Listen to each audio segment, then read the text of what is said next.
Guys, have I got a bombshell for you.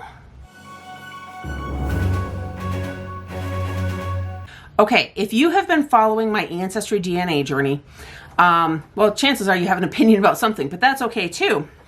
If you haven't, really quick, I'm gonna let you guys know I am dropping both of those links, because there are two, down in the description box below. I encourage you to watch them. The first one's pretty long. I say pretty long, it's about half an hour. The second one is just a little bit shorter. I tried to shorten it, but guys, there's a lot of information out there to share. So this one, however, I do have that promise. It is shorter because this is about one specific detail I get a lot of questions about. Everybody has questions about my great aunt, because honestly, that first video, a lot of it was about her. Because I grew up my entire childhood knowing I had a great aunt who went missing when she was about 2 years old. My great-grandparents were homesteading on the plains of South Dakota, just east of the Black Hills, out on the prairie out there. The family ranch, technically the land still stands. It stayed in the family up until about 3 years ago. So it has remained in the family this entire time. My great-grandfather slowly amassed surrounding properties and everything else. So when my great aunt went missing, there was a lot of controversy, a lot of secrets. But guys, you got to think there were not a lot of people out here, so it made news. What I did not know is that it made national news. Not only did it make national news, there are newspapers elsewhere that had details that were not being discussed locally.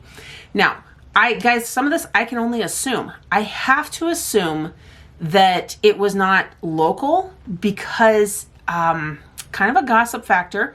There were certain details that I am sure my ancestors, my great-grandparents did not want shared. So really fast recap for you guys. She went missing when she was 2. There were many theories floated. Guys, when I use terms, I am using terms that were used in the articles back then. I can sit here all day changing to more PC terms, but you know what? I'm saving a little bit of time here. So they floated theories that she was taken by a wolf. They had a local woofer come in from Deadwood that basically poo-pooed on that idea, explained why it wasn't possible, but they still hung on to that one for quite a while. I will say, guys, given the time, it was the turn of the century. It was like 1904, if I remember right. My great-grandfather and a group of men went and did a thorough search of a local Native American encampment. Again, not so cool today, but that is just the way things happened back then. As a child, I was told that there was a band of gypsies moving through the area and that they were known for taking kids. Guys, this is the part I'm going to go ahead and say, I know the difference between gypsies and Romanis and all of that. The Romanis are actually a people group. Gypsy is actually used as a term for those who are more transient moving through. Does not mean they were part of the same group. I have absolutely no idea who started that portion of the rumor. That is actually one that was never in any of the articles. Everything else was. So that one knocked out the window though too. Let's just say that. I think it was just really easy to blame a group that nobody could find. Let's put it that way. So with that said, in all of my searches, I never could find my great aunt's name originally, but there's been a lot of great tips that have come through in the comment section, and I've had people get a hold of me privately as well. I'm going to tell you that I got some information that paid off, but I'm also going to back up because there's a lot of people who have a lot of the exact same suggestions, which would be local birth records, local death records, burial records, church records, family Bibles. Guys, that did not exist in my family. They were Catholic, that much I know. I know that my grandfather was sent to a Catholic school out in Sturgis, which at that point in time was like an entire day's trip to get there, even though now it'd take us from the same location about 40 minutes to get there. And so I know all of that. To my knowledge, no family Bible exists. If it does, one of my other great aunt or one of my great uncles ended up with it. Nobody knows about it. So that is just not an option. As for the birth and death records, guys, it was the Wild West. I mean, you have to think of it that way. Things did not happen the same here as they did, say, the East Coast, major cities, or anything like that. There were no records. She happened between the censuses as well. So again, no records. If there were not news articles and family stories passed down, we wouldn't even know about her. So lots of news articles at the time that talked about how she disappeared. And towards the end, 2 months after her disappearance, there was an article that said she had been found under the edge of the house, buried in a shallow grave with sod laid over it. Now, guys, many of you have pointed out, and guys, this didn't escape me either. This is just what I found in the information, but there were some holes in that story. There still are. What I have come down to is, first of all, those other articles across the nation, especially through Iowa, Illinois, Nebraska, I think Minnesota, basically that region, even though we're on the western end of South Dakota, that region was actually running some of the most complete articles about the entire disappearance. The only thing I can think of is when they were still hunting for her, they were hoping by running it nationally that somebody would find her. And they might have. But I'm going to touch on that in a sec. So first of all, guys, those other areas had her name. My great aunt's name was Ethel. I actually never would have guessed that. Many people had guessed Mary, including somebody else who had completed a family tree who didn't know. Just put in Mary as a possible name because it was my great grandmother's name and she was the firstborn daughter. It wasn't her name though. Her name was Ethel. So once I had that name, I was able to do more searches. I knew that there were more articles out there, so I kept searching and searching. And guys, I probably haven't even found them all. I did pay for a newspapers.com subscription just to be able to do all of this. And then life has gotten away from me this spring, and that is also something that's fallen to the wayside. So, guys, there are two stories, which let me back up to. I have some family members that are actually very upset that I have been researching this.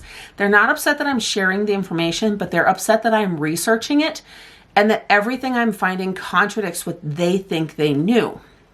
One of my aunts is the most upset, and actually at my brother's funeral decided to kind of rip into me a little bit about it because her aunt, the only remaining daughter, had passed along that their mother, basically up until the day she died, every single day walked the property hunting for her first daughter of any evidence. Now, guys, there's a couple possibilities here. Those original articles said that she had been found under the edge of the house, and she was found because the heavy rains had washed away enough mud and everything, and part of her dress became visible. So there's a possibility that as a grieving mother, she could not accept the fact that her daughter had been right there the entire time, and they didn't know. I mean, if you're a parent, you can probably understand how hard that would be. But, guys, there was a second set of articles that were found. Nothing local was said about this part. But let me back up really quick, because when I was doing all of that research, several weeks before she was found, there was an article that happened to mention, because back then the newspaper was more like a gossip.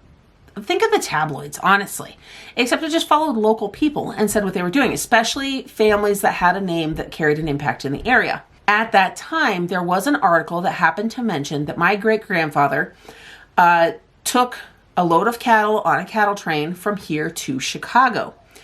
Now, nowadays, our instinct would be like, well, why is he taking off in the middle of search for his daughter? And why is he going with his cattle? I mean, he had hired hands for that kind of stuff. Except, guys, during that time and stuff, it was not uncommon. They didn't know where she was. They didn't know when or if they would find her. So business had to go on. That's ranching life today, not even just 100 plus years ago. So the fact that he went with the cattle didn't really raise a lot of red flags. But guys, there were news articles out of Chicago. And guys, I know some of you got upset about my use of the term gypsy before, so I'm hoping I was able to explain it a little bit better here. But I'm going to relay this information as it was written in those articles, because it really gives an indication of the times. And also, I mean, guys, we have to acknowledge history and how people have been viewed throughout history. Because, guys, the race card comes in here. I'm just going to say that. So there was a couple of articles, actually, that came out of Chicago that talked about my grandfather, named him specifically, said that he had come out because they had picked up a black man in Chicago with a little white girl that fit the description of my great aunt, clothing and all.